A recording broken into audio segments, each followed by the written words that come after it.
Hello everyone, welcome to Zenith IAS. Ancient history में हम लोग हड़प्पा सभ्यता की चर्चा कर चुके हैं।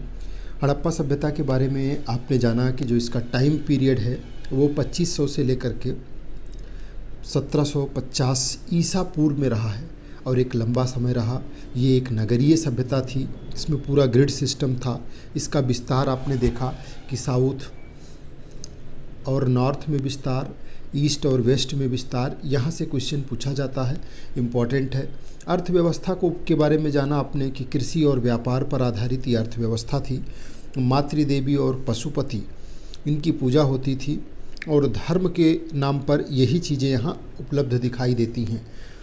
कला के बारे में देखेंगे तो कांसे की नर्तकी मिली है जो शो करती है कि कहीं ना कहीं कला समाज के अंदर थी और उसी का प्रतिरूप वो कांसे की नर्तकी है। और लिपि जो है वो अपठित है, अभी तक पढ़ी नहीं जा सकी है। पर्यावरणीय कारण इसके पतन का मुख्य रूप से कारण माना जाता है। हड़प्पा सभ्यता के बाद जिस दौर की शुरुआत हुई उसे वैदिक काल के नाम से जाना जाता है। जब ये इसका पतन हुआ हड़प्पा सभ्यता का, तो भारतीय इतिहास में एक नए युग की शुरुआत होती है जिसे वैदिक काल कहा जाता है। वैदिक काल का जो प्रारंभिक चरण है उसको ऋग्वैदिक काल के नाम से जानते हैं। तो यानी कि यहाँ पे अब आपको वैदिक काल दो फेज में पढ़ना है, एक ऋग्वैदिक काल के नाम पर और दूसरा उत्तर वैदिक काल के नाम पर। जो ऋग्वैदिक काल है इसका समय 1500 बीसी से लेकर के लगभग 1000 बीसी माना जाता है और उत्तर वैदिक काल 1000 से लेकर 600 बीसी तक का समय है। इस काल की जानकारी मुख्य रूप से हमें ऋग्वेद से प्राप्त होती है, जो विश्व का सबसे प्राचीन धार्मिक ग्रंथ माना जाता है। ऋग्वेद, इसकी रचना इसी समय में होती है। ऋग्वैदिक काल में आर्य जो हैं वो मुख्यतः सप्त सिंधु यानी पंजाब और उत्तर पश्चिमी भारत में निवास करते थे। इस काल में समाज बहुत सरल है, जनजातीय और अपेक्षाकृत समाज जो था वो समानतावादी था। इक्वलिटी पे सबसे ज़्यादा जोर दिया गया था। राजनैतिक व्यवस्था में आपको ध्यान रखना है, सभा, समिति और विदथ जैसी लोकतांत्रिक संस्थाएं हैं। सभा का मतलब यहाँ पर आज जिस तरीके से आप देखते हैं राज्यसभा की स्थिति को, वैसी संस्था थी। समिति जो है ये लोकसभा जैसी थी और विदथ जो है ये एक ऐसी संस्था थी जैसे संसदीय समितियां हैं, उस तरीके की ये बॉडी थी जो महत्वपूर्ण सामाजिक निर्णयों को लेने में अपना रोल प्ले करती थी। ये संस्थाएं थीं, इनका जो महत्व है वो बहुत बढ़ चढ़ करके है, जो दिखाता है कि लोकतंत्र का आधार भारत ने अपने वैदिक काल में कैसे सेटअप किया हुआ है। और ये दौर क्या है, 1500 से लेकर के 1000 बीसी का, और उस समय में राजा का चयन समिति कर रही है। बुजुर्गों की संस्था है, बड़े लोगों की, बौद्धिक लोगों की सभा जो राजा पे नियंत्रण रखती है, उसकी नीतियों पे नियंत्रण रखती है। राजा जो है वो समिति के प्रति उत्तरदायी है, राजा को समिति हटा सकती है, राजा का चयन कर सकती है। ये सारी चीज़ें पावर समिति के पास है। आर्थिक उसी तरीके से जैसे आज लोकसभा के पास है। आर्थिक जीवन मुख्यतः पशुपालन पर आधारित था, जबकि कृषि प्रारंभिक अवस्था में थी। धार्मिक जीवन में प्रकृति की पूजा प्रमुख थी, जिसमें आप देखेंगे इंद्र, अग्नि, वरुण जैसे देवताओं की पूजा की जाती थी। अब इंद्र की पूजा चूँकि कृषि होती थी, तो कृषि में बारिश का ही महत्व था और विशेष रूप से बारिश पर ही उपज निर्भर करती थी। तो जिस पर डिपेंडेंसी थी और उसको लेकर के अनिश्चितता व्यक्ति को अंदर से भय पैदा करती थी, और वही चीज़ उसके लिए एक भाव बन करके सामने आया। तो वो इंद्र की पूजा हुई, अग्नि की पूजा हुई, वरुण की पूजा हुई, इन्हें देवता का स्थान दिया गया। इस प्रकार ऋग्वैदिक काल जो है वो भारतीय सभ्यता और संस्कृति की आधारशिला माना जाता है, जिसने आगे चल करके फिर उत्तर वैदिक काल, महाजनपद काल और भारतीय सामाजिक संरचना के विकास की नींव रखी। तो आइए चर्चा करते हैं। वैदिक काल का जो टाइम पीरियड है उसे आपको ध्यान रखना है। 1500 बीसी से लेकर के ये 600 बीसी तक का काल है वैदिक काल, जिसमें ऋग्वैदिक काल का समय 1500 से लेकर 1000 तक का है और उत्तर वैदिक काल का समय 1000 से लेकर के 600 बीसी का है। ठीक, वैदिक काल का विभाजन ऋग्वैदिक काल और उत्तर वैदिक काल के रूप में किया जाता है। दो भागों में इसका विभाजन है। वैदिक काल में अगर ऋग वैदिक काल की बात करें तो समाज बहुत सरल है, जनजातीय था, जबकि उत्तर वैदिक काल में राज्य वर्ण व्यवस्था का जन्म उत्तर वैदिक काल में हो जाता है। सामाजिक जटिलता का जन्म उत्तर वैदिक काल में हो जाता है, जिससे चीज़ें विकराल होने लगती हैं, विकट होने लगती हैं। इस विभाजन से राजनैतिक, सामाजिक और आर्थिक विकास को समझना आसान हो जाता है, क्योंकि दोनों के बीच में काफ़ी चीज़ों में बदलाव आप देखने को पाएंगे। दोनों में ऋग वैदिक काल और उत्तर वैदिक काल में आपको डिवीजन स्पष्ट रूप से दिखाई देगा और वो महसूस होगा। वैदिक साहित्य के अगर महत्व की बात करें तो देखिए, वैदिक काल की जानकारी मुख्य रूप से 4 वेदों ऋग्वेद, सामवेद, यजुर्वेद और अथर्ववेद से मिलती है। स्वामी दयानंद सरस्वती ने इन वेदों को त्रुटिहीन माना है और उन्होंने नारा दिया था। आर्य समाज के संस्थापक स्वामी दयानंद सरस्वती 1875 में आर्य समाज की स्थापना करते हैं, तो कहते हैं कि वेदों की ओर लौटो। जो वेदों की संस्कृति है, वेदों के अंदर समतामूलक समाज है, सरल समाज है, जहाँ किसी तरीके का विभाजन नहीं है। यहाँ पर विभाजन कर्म के आधार पर है, जन्म के आधार पर नहीं। इसी प्रक्रिया को बाद में उत्तर वैदिक काल में जटिल कर दिया गया और विभाजन जो है वो जन्म के आधार पर करके वर्ण व्यवस्था की नींव डाल दी गई। ऋग्वेद सबसे प्राचीन है और इसमें देवताओं की स्तुतियाँ की गई हैं। ब्राह्मण, आरण्यक, उपनिषद भी महत्वपूर्ण ग्रंथ हैं। ये ग्रंथ वैदिक समाज की धार्मिक, सामाजिक और राजनीतिक संरचना को समझने में अत्यंत उपयोगी हैं। उसके साथ ही साथ आर्यों का आगमन और निवास स्थान, आर्यों का जो मूल स्थान है वो विवादास्पद है, लेकिन अधिकतर इतिहासकार उनको मध्य एशिया से आने वाला, कि भारत आने वाले लोग थे, ये मध्य एशिया से भारत आए। प्रारंभ में वो सप्त सिंधु क्षेत्र यानी पंजाब और उसके आसपास में बसे, बाद में वो गंगा यमुना के मैदानों में फैल गए। इससे कृषि, अस्थायी जीवन और राज्यों के विकास की शुरुआत होती है। राजनैतिक व्यवस्था की अगर हम बात करें तो देखिए, ऋग वैदिक काल में राजनैतिक व्यवस्था जनजातीय थी। राजा को राजन कहा जाता था, वो जनता की सहमति से शासन करता था। सभा और समिति जैसी संस्थाएं महत्वपूर्ण थी। उत्तर वैदिक काल में राजा की शक्ति बढ़ गई, राजा ज़्यादा सशक्त हो गया, जो पद था उसका वो वंशानुगत हो गया और फिर उससे महाजनपदों की नींव पड़ी और महाजनपद और ज़्यादा प्रभावी होते होते राज्यों के रूप में फिर चेंज हो गए। सामाजिक व्यवस्था की बात की जाए तो ऋग वैदिक काल में समाज जो था वो समानतावादी था, वर्ण व्यवस्था कठोर नहीं थी। उत्तर वैदिक काल में समाज 4 वर्णों ब्राह्मण, क्षत्रिय, वैश्य और शूद्र में विभाजित हो गया। धीरे धीरे वर्ण व्यवस्था जन्म आधारित होने लगी, जिससे सामाजिक असमानता और जाति व्यवस्था की शुरुआत हुई और फिर इस व्यवस्था ने भारतीय समाज को लगातार कमज़ोर किया और फिर भारतीय समाज उस रूप में एकजुट नहीं हो पाया जिस रूप में वैदिक काल में सामाजिक व्यवस्था, सामाजिक संरचना की स्थापना हुई थी। अगर आर्थिक जीवन की बात करें तो ऋग वैदिक काल में पशुपालन प्रमुख व्यवसाय था। गाय को संपत्ति का प्रतीक माना जाता था। किसके पास कितनी गाय, जितनी गाय उतनी ज़्यादा संपत्ति। उत्तर वैदिक काल में फिर कृषि का विकास हो गया।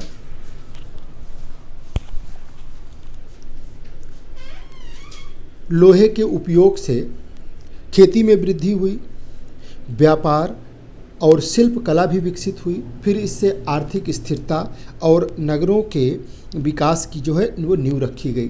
तो उत्तर वैदिक काल में कृषि डेवलप होता है, ऋग वैदिक काल में सबसे ज़्यादा पशुपालन पर ही फोकस था।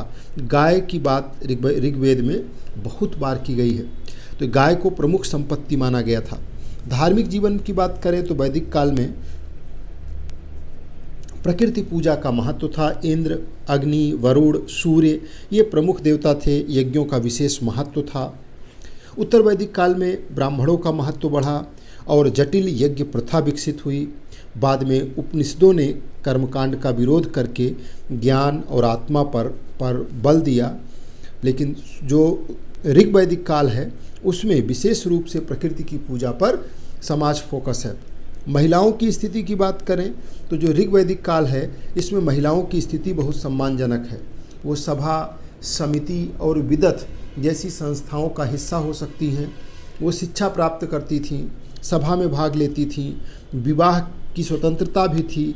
उत्तर वैदिक काल में महिलाओं की स्थिति को कमज़ोर कर दिया गया, सभा समिति में उनके प्रवेश को वर्जित कर दिया गया, विदत जैसी संस्थाओं को कमज़ोर कर दिया गया, शिक्षा और स्वतंत्रता को सीमित कर दिया गया और इससे समाज में फिर लैंगिक असमानता बढ़ी और धीरे धीरे ये व्यवस्था इतनी घनघोर होती गई कि फिर इस महिलाओं की स्थिति को सुधारने के लिए वास्तविक रूप से जो भारत का पुनर्जागरण आप देख रहे हैं, वो पुनर्जागरण की शुरुआत करनी पड़ी। लगभग 100 साल से ज़्यादा समय लग गया, जिसमें राजा राम मोहन राय से लेकर के स्वामी दयानंद सरस्वती, ज्योतिबा फूले, स्वामी विवेकानंद, ईश्वर चंद्र विद्यासागर जैसे लोग अपना पूरा जीवन लगा दिए भारत को पुनर्जागृत करने में और महिलाओं की स्थिति को सुधारने में। उनको घर की बंद चहर दीवारियों से बाहर निकालने में उन्होंने फिर बहुत मेहनत करनी पड़ी। विज्ञान और शिक्षा की अगर बात करें तो वैदिक काल में जो शिक्षा है वो गुरुकुल प्रणाली पर आधारित थी। वेद, गणित, खगोल शास्त्र और चिकित्सा का अध्ययन होता था। मौखिक परंपरा से ज्ञान का प्रसार होता था। उत्तर वैदिक काल में शिक्षा का विस्तार हुआ और उपनिषदों में दर्शन और ज्ञान पर अधिक ध्यान दिया गया। इस तरीके से ये चीज़ें जो है वो आगे बढ़ रही थी। वैदिक काल के अगर महत्व की बात करें तो देखिए, वैदिक काल भारतीय संस्कृति की नींव माना जाता है। वर्ण व्यवस्था, धर्म, संस्कार, भाषा, परंपरा इसी काल में विकसित हुई। महाजनपदों, बौद्ध धर्म और जैन धर्म के उदय की पृष्ठभूमि भी इसी काल में तैयार होती है, जिसको अभी हम आगे देखेंगे। इसलिए यह काल भारतीय इतिहास में एक अत्यंत महत्वपूर्ण माना जाता है। तो अब बात करते हैं ऋग्वैदिक काल के। जो ऋग्वैदिक काल का स्पेसिफिक फीचर्स है उसको जानने का प्रयास करिए। इसका जो समय है वो आपको हमेशा ध्यान रखना है। 1500 से लेकर के 1000 BC का समय है ऋग्वैदिक काल का। इस समय जो आर्य हैं वो मुख्यतः सप्त सिंधु क्षेत्र में यानी पंजाब के आसपास के क्षेत्रों में बसे हैं। सिंधु, झेलम, चिनाब, रावी, व्यास, सतलज, सरस्वती नदियाँ इसमें शामिल थीं। क्षेत्र बहुत उपजाऊ था, जिससे पशुपालन और कृषि दोनों का इस क्षेत्र में विकास होता है। ऋग्वेद मुख्य स्रोत है। इसमें 10 मंडल हैं, 1028 सूक्त हैं, लगभग 10,600 इसके अंदर मंत्र हैं। ऋग्वेद से उस समय की राजनैतिक व्यवस्था का, सामाजिक, धार्मिक और आर्थिक व्यवस्था की जानकारी प्राप्त होती है। जनजातीय राजनीतिक व्यवस्था की अगर बात करें तो ऋग्वैदिक काल में शासन व्यवस्था जनजातीय थी। जन सबसे बड़ी इकाई थी। इसके बाद फिर आता था विश, ग्राम और कुल आता था। राजा जो थे उनको राजन कहा जाता था। इसको क्रम याद रखिएगा, जन, विश, ग्राम और कुल। ठीक है, ये प्रश्न में पूछा जाता है। जो जनजाति का सबसे प्रमुख होता था उसे राजन कहा जाता था, राजा। और शासन लोकतांत्रिक प्रकृति का था। राजा मनमानापन नहीं करता था। वहाँ पर जो उसकी स्थिति है वो राजा की पूर्ण शक्तिशाली नहीं थी।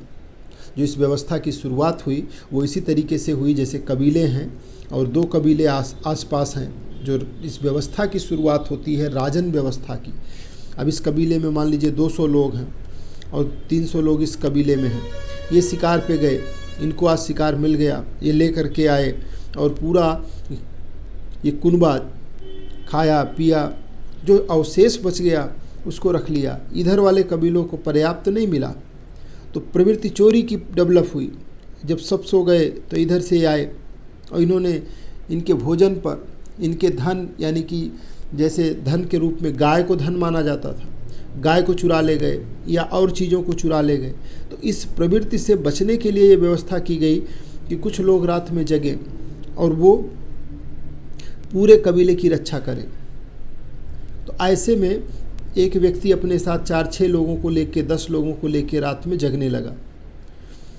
और जब ये जगने लगा तो ये रात में जगेगा तो दिन में सोएगा, और दिन में सोएगा तो फिर अपने परिवार के लिए ये कैसे भरण पोषण, अपने लिए भरण पोषण कैसे करेगा। तो जितने लोग यहाँ पर बाकी शिकार पे जाएंगे वो अपने हिस्से से जो अवशेष है एक हिस्सा इन सब के लिए दान करेंगे, इसको देंगे। और इसी व्यवस्था से जो राजा की व्यवस्था है वो जन्म लेती है और ये देने वाली व्यवस्था से टैक्सेशन व्यवस्था का, इसको बलि पहले कहा जाता था, उसकी शुरुआत होती है। और फिर चूँकि इसको इन 12 लोगों को, 10 लोगों को, अब एक व्यक्ति इसमें हेड हो गया और इतना उसको मिलने लगा कि सब देना स्टार्ट कर दिए, तो उसके पास अधिशेष होने लगा। और जब अधिशेष होने लगा तो उसने अपने नीचे एक व्यक्ति अपने पास कलेक्ट करने लगा, फिर उसने अपने लोगों में डिस्ट्रीब्यूट किया, तो वो उसके सैनिक हो गए और धीरे धीरे ये राज्य व्यवस्था की शुरुआत होने लगी, राजा की शुरुआत होने लगी। क्योंकि अधिशेष से वो लगातार शक्ति संचित करता गया, शक्तिशाली होता गया। तो यहाँ पे जो राजा ऋग्वैदिक काल में है वो पूर्ण शक्तिशाली नहीं था। उसको जो ये लोग हैं यानी कि इंटरनल जो कमेटीज है वो रिप्लेस कर सकती थी, लेकिन जब उसके पास धन बढ़ने लगा, शक्ति बढ़ने लगी, तो धीरे धीरे वो बाद में पद उसका वंशानुगत होता चला गया। उसका मुख्य कार्य जनता की रक्षा करना था। राजा को जनता की सहमति से चुना जाता था। राजा को गोप्ता यानी रक्षक कहा जाता था। राजा की जो शक्ति थी वो सीमित थी। यहाँ पे वास्तविक रूप में डेमोक्रेसी थी, यानी यहाँ पर जो लोग हैं वो अधिकार में हैं और वो उसे अपनी रक्षा के लिए नियुक्त कर रहे हैं। लेकिन धीरे धीरे जब कोई व्यवस्था चलती है तो उस व्यवस्था में कुछ खामियां जन्म लेने लगती हैं और वही खामियां इस व्यवस्था में भी आ गईं और धीरे धीरे वो इतना शक्तिशाली हो गया कि वो इंडिविजुअल लेवल पे सबसे ऊपर चला गया और चीज़ें उसके नियंत्रण में होने लगी। ऋग्वैदिक काल में सभा नाम की एक संस्था थी और सबसे महत्वपूर्ण संस्था थी। इसमें कौन थे? बुजुर्ग और सम्मानित लोग शामिल होते थे। बिल्कुल राज्यसभा जैसी स्थिति है इसकी। वर्तमान राज्यसभा जो आप देख रहे हैं, सभा न्यायिक कार्य करती थी, राजा को सलाह देती थी। सभा अपेक्षाकृत छोटी संस्था थी, इसमें कुलीन लोग शामिल होते थे। और वहीं दूसरी तरफ थी समिति। इसका स्वरूप लोकसभा जैसा एक बड़ी संस्था थी। सामान्यतः इसमें सामान्य जनता शामिल होती थी। समिति राजा का चुनाव करती थी और महत्वपूर्ण निर्णय लेती थी।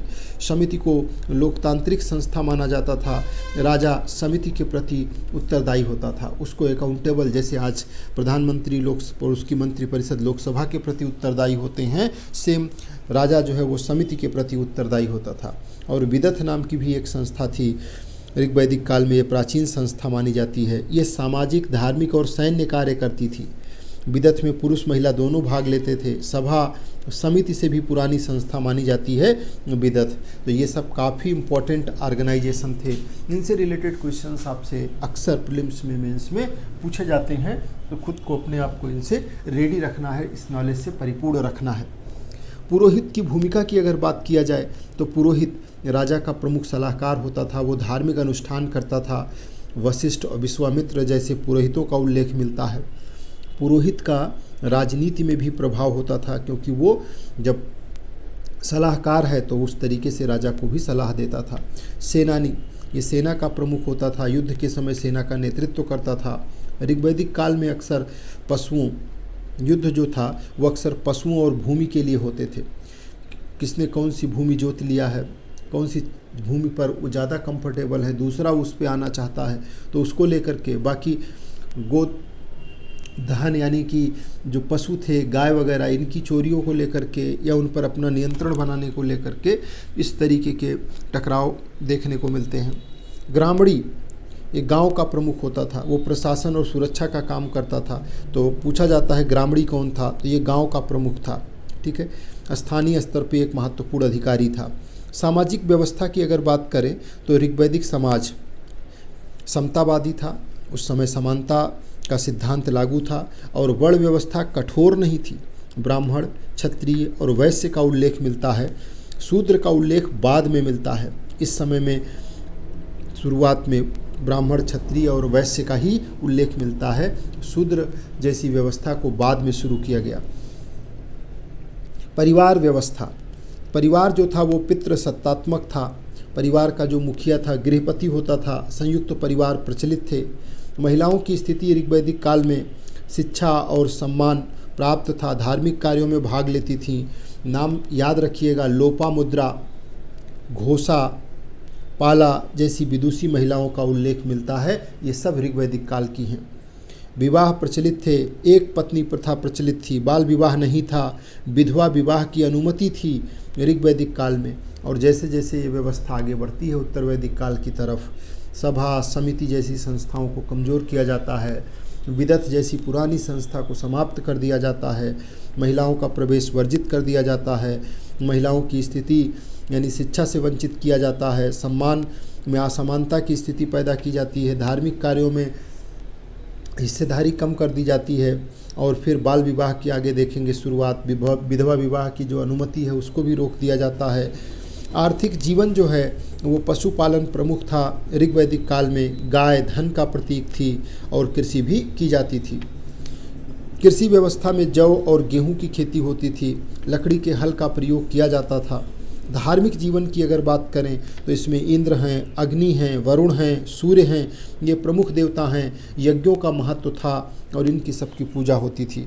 मनुष्य प्रकृति से डरता था और इसलिए वो प्रकृति की पूजा करता था। बादल का गरजना, बारिश का होना, तो उसे लगता था कि कोई अपराध हुआ है, कोई गलत हुआ है, जिस वजह से वो देवता भगवान नाराज़ हैं, इसलिए वो गरज रहे हैं। बारिश हो रही, वैज्ञानिक विकास नहीं था, वो सोच नहीं थी।